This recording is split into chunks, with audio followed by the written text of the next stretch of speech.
Who goes there? Stop, or I'll release my dog.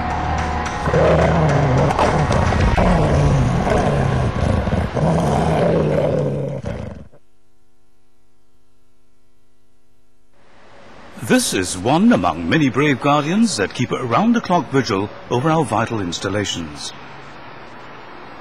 With its keen sense of smell, it sniffs out arms and explosives that threaten the security of Singapore. And security has become a critical factor in the lives of these brave canines. Since 9/11, the role of dogs has taken on a new dimension.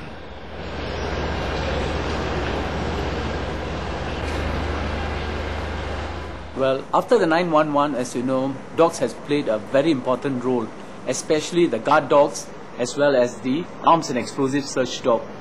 Well, in the key installations, the arms and explosive dogs and the guard dogs had been used either to clear vehicles coming in and also to act as a psychological deterrence to any would-be intruders and all that.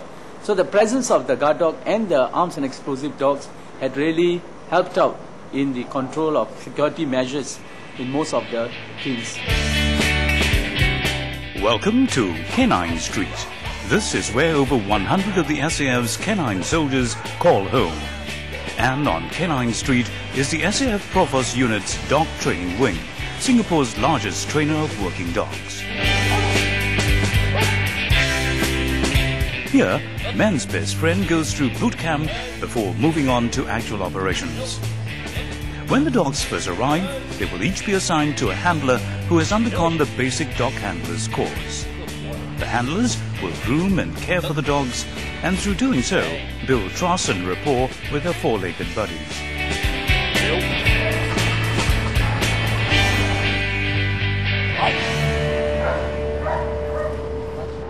You must respect the dog so that the dog will respect you and listen to your command. They might have their own mood swings. They are basically like just like humans. They have their own temperament. They have their own mood swings. They might not want to do work today, or they might just not think this is the right thing to do. So we basically have to show them and take away their fear of saying. We had a few dogs which are scared to bite people, but the challenge is basically to show the dog that there's nothing to be feared of. That the dog can defend itself.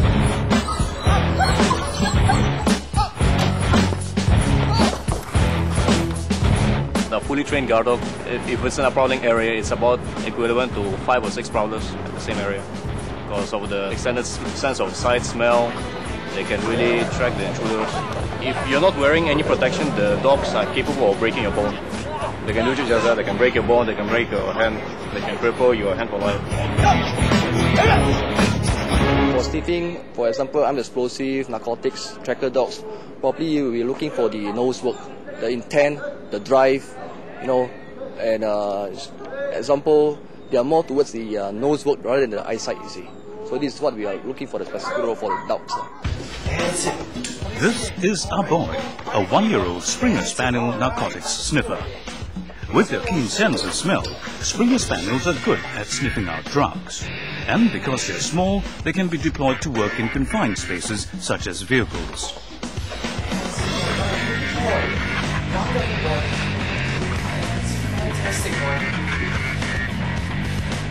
Generally, with their heightened senses, dogs are more effective and efficient when conducting searches. Dogs are the best form of detectors the SDF can have, because actually it only takes a dog maybe 1 minute to clear close to 10-15 bags, whereas if a human searches it, it will take much longer. And the dog's keen sense of smell is very strong. Jensen, a Labrador arms and explosive search dog, is looking for hidden threats in these suitcases. Compared to our boy, the Springer Spaniel, Jensen here will sit when he finds what he's looking for. By taking out for walks regularly, playing fetch and retrieve and grooming it actually builds a bond between you and the dog. When they see you every day bringing him out for walks, they will somehow recognize you as your friend who plays with it regularly, and you'll form a dog and man friendship eventually. Grooming the dogs is an essential part of bonding for the handlers and their canine buddies. Add to this a healthy dose of care, affection, praise and play, and the man-dog relationship becomes much stronger. Normally, the dog associates grooming with pleasure, and when you groom the dog is associating you as its owner. Also, you can do simple tasks like feeding the dog and also spending some time playing with it in its kennel to let it know that you are the one handling it.